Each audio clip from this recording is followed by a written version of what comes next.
Hello everyone. आज हम Russia के बारे में जानेंगे। अब हम रशिया की ज्योग्राफी के बारे में जानेंगे। रशिया क्षेत्रफल की दृष्टि से विश्व का सबसे बड़ा देश है। यह अर्थ के 1/8 हिस्से को कवर करता है। इस देश से 11 टाइम जोन पास होते हैं और इस देश की जनसंख्या 146 मिलियन है। मॉस्को जो इस देश की राजधानी है वह यूरोप का सबसे बड़ा शहर भी है। हम रशिया के पॉलिटिकल व्यूज़ के बारे में जानेंगे। रशिया और भारत के मध्य strong strategic, military and economic diplomatic relationship है। दोनों देश अंतर्राष्ट्रीय स्तर पर एक दूसरे का साथ देते हैं, चाहे वो यूएन हो, ब्रिक्स हो, G20 हो, SCO हो। रशिया ने भारत की बहुत तरीकों से मदद की है, चाहे वो आर्टिकल 370 हो, कश्मीर में न्यूक्लियर पावर हो, या फिर भारत पाकिस्तान के बीच में कोई कॉन्फ्लिक्ट हो।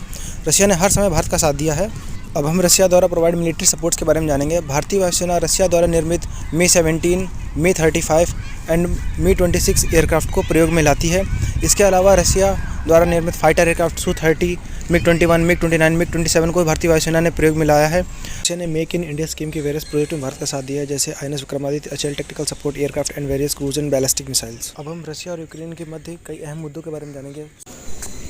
सन 1994 में यूक्रेन ने Budapest memorandum on security assurance पर हस्ताक्षर कर अपने न्यूक्लियर पावर को इस शर्त पर त्यागा कि किसी भी थ्रेट होने पर यूक्रेन को रशिया, US और UK द्वारा मदद प्रदान की जाएगी। रशिया यूक्रेन के मध्य मौजूदा युद्ध का आगाज अनौपचारिक रूप से फरवरी 2014 को हो चुका था, जब क्रीमिया का रूस में विलय हुआ था। वर्ष 2021 के अंत तक रूसी सेना ने यूक्रेन बॉर्डर के नज़दीक अपने मिलिट्री इंफ्रास्ट्रक्चर को मजबूत कर लिया और 24 फरवरी 2022 को एक बड़े पैमाने पर यूक्रेन पर आक्रमण कर दिया।